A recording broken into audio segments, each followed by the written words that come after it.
Today's episode is brought to you by Positively Productive Systems, whose mission is to be the antidote to your stress and to provide compassionate productivity resources and coaching that help you heal and achieve.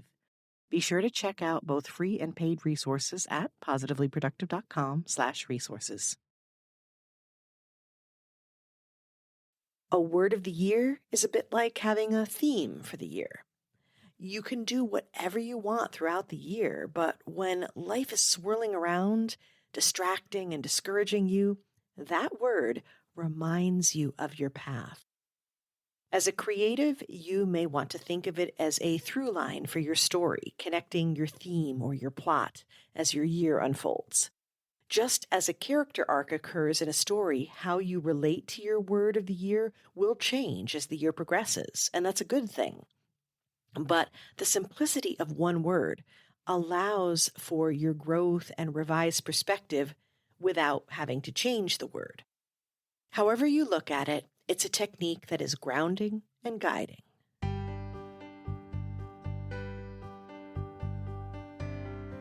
You're listening to the Positively Living Podcast. I'm your host, Lisa Zaratny, founder of Positively Productive Systems and a coach certified in time and stress management, helping overwhelmed clients make space for what matters. Join me each episode as we explore ways to live a more proactive, productive life with topics and guests that speak to simplifying self-awareness, systems, and so much more. I understand overwhelm personally as a fellow multi-passionate entrepreneur, wife and mom to kids and cats, and former caregiver. I'm here to help you choose what's right for you so you can do less, live more, and breathe easier. Sound good? Let's get to it. Welcome to the Positively Living Podcast. I'm your host, Lisa, and although words may not be sufficient enough to express how much I appreciate you, they can do some amazing things for us to guide us to our goals. And that's what we're talking about today. At the end of the year, I shared episode 136, Reflections Instead of Resolutions, and explained why I believe there are better options for goal setting than resolutions. Setting goals and addressing habits are key to achieving what you want, but somewhere in between is one of the biggest challenges we face: choosing the right thing each day. The right tasks and projects, the right opportunities. It's asking yourself, will this action take me closer to or further away from my goals? One of the easiest and most effective ways to help with that is to have a guiding word to use for these choices. Yes, one word. I realize you might have a word, air quotes, in mind for the last couple years, but I don't mean that one. I mean a word that describes an intention for how you want to show up each and every day going forward. Your word of the year becomes a filter to help you decide what action to take and helps put you in alignment with your values and goals. The other benefit is that it helps you focus on one thing at a time instead of trying to do too much. And that is a brilliant self-imposed limit for you, my multi-passionate overachiever. A word of the year is a bit like having a theme for the year. You can do whatever you want throughout the year, but when life is swirling around, distracting and discouraging you, that word reminds you of your path. As a creative, you may want to think of it as a through line for your story, connecting your theme or your plot as your year unfolds. Just as a character arc occurs in a story, how you relate to your word of the year will change as the year progresses, and that's a good thing. But the simplicity of one word allows for your growth and revised perspective without having to change the word. However you look at it, it's a technique that is grounding and guiding. Before we dig into how to choose one, allow me to address the challenge, the elephant in the room, if you will. That's the challenge of every multi-passionate out there, including me. How? How do you choose one word? You know how I'm always saying to you, don't make me choose. This is like the one exception. So first of all, you don't have to. You don't technically have to choose one word if that really doesn't work for you.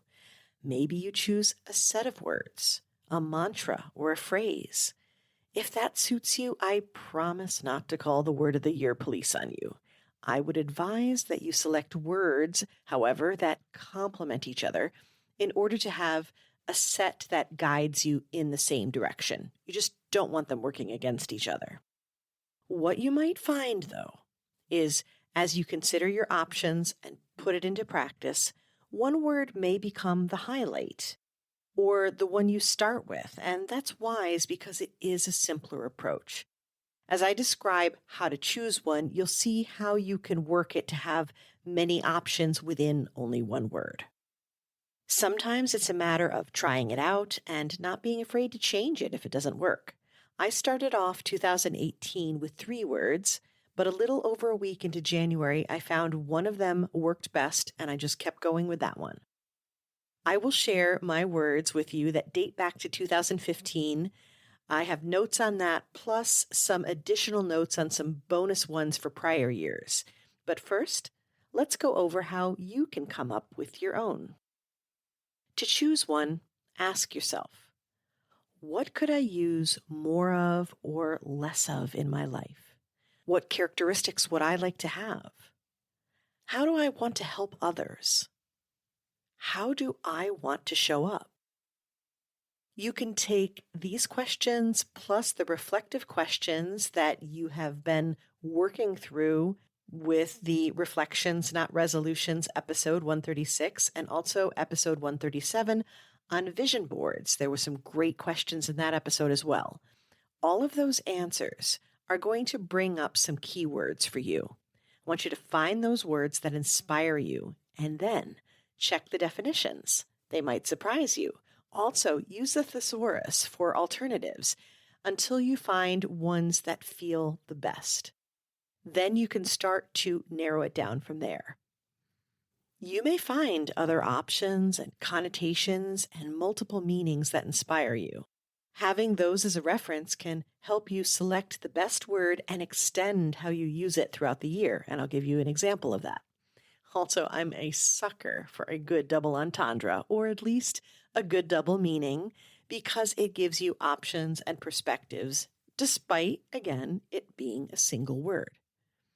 Once you choose your word, keep it near you. Repeat it, share it, display it. You can put it on your vision board. In the last episode, we talked about vision boards. Your vision board is an ideal place for you to put your word of the year and corresponding images to go with it. So my words, well, before 2015, I think I was dabbling with it, but I didn't have it locked down and I didn't have notes on it. But I do know that some main focus words for me were things like health, balance, acceptance, and gratitude.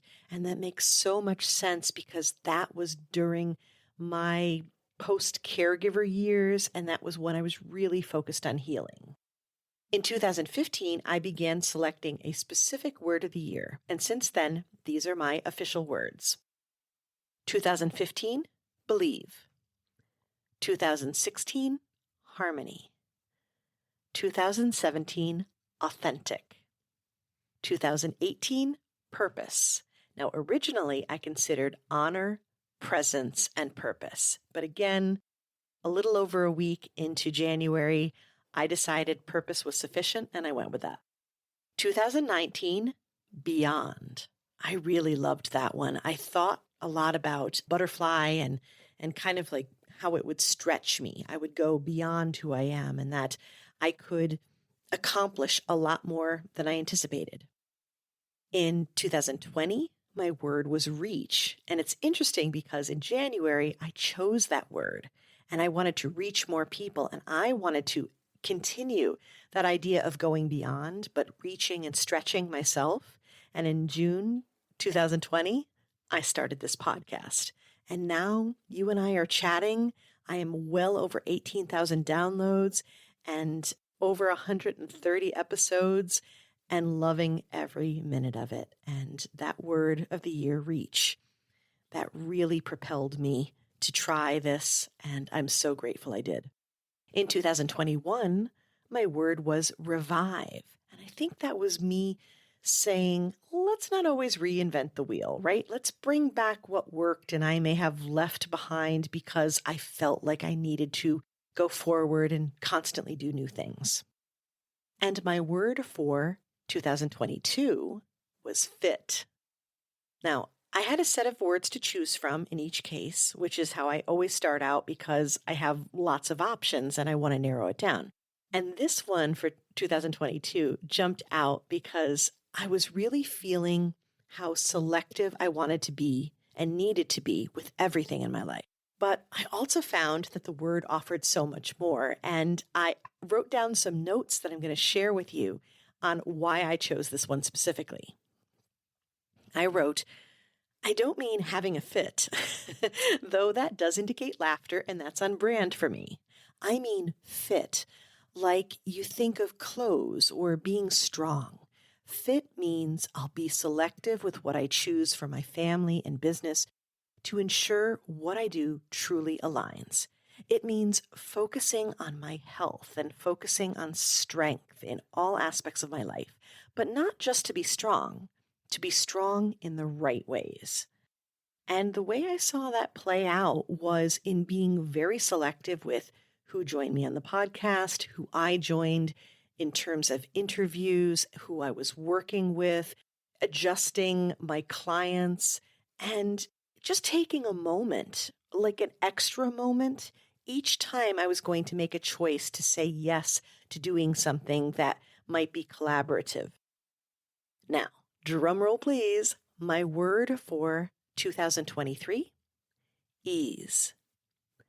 The first definition is the absence of difficulty or effort, and I'm definitely down for that. But consider this description that isn't adjectival, but is a verb showing a kind of action. To free from anything that pains, disquiets, or oppresses. To relieve from toil or care. To give rest, repose, or tranquility to. To ease pain, ease the body or mind, to release from pressure or restraint, to move gently, to lift slightly, to shift a little. Can you see how that definition fits my goal as a stress management and habits coach helping clients reduce pressure and take small steps? And how it fits my values as someone who wants to protect others and help them heal? Of course, this also works for me to select things for my family and for me that is inherently less difficult or complex. It reminds me of what I'm constantly coaching you, right? To find the paths of least resistance and do so willingly and excitedly, as opposed to getting in my head about how they might not be valuable. We need to stop valuing complex over simple. It's just not so. There is value for me and for you in ease. I value ease. I mean, the word is in the positively productive mantra. Do less, live more, breathe easier. And I'm excited to embrace it for myself and my family as well this year. Now, what about you? What do you want to see more of in 2023? And will you try a word of the year to do it? Remember, you can always change it up as necessary. Some people choose a word each quarter. Some people choose a set of words. Do whatever works for you. It's meant to be a guide for a season in your life to keep you grounded and on track. But where you go is always your choice. If you'd like help choosing a word or would like some guidance to start off your year right, let's talk about a coaching option for you. You can do a single session like speed coaching, which is like speed dating but without all the awkward small talk, or a strategy session, which includes a longer session where we take full inventory of your values and your to-dos, and we create an action plan just for you to implement. Or you can opt for the signature coaching package, the most popular package of my clients, which includes strategy and accountability in a month-to-month contract so you can start when you need to and end when you're ready. And you have a choice of frequency of the accountability as well. I welcome you to book a free discovery call with me so we can figure out your best next steps. Go to positivelyproductive.com/call.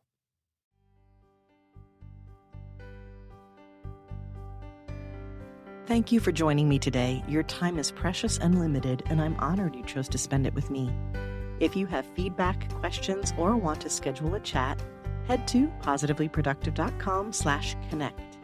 And if you are looking for any of the resources referenced on the podcast, from books to products to training and more, go to positivelyproductive.com/resources.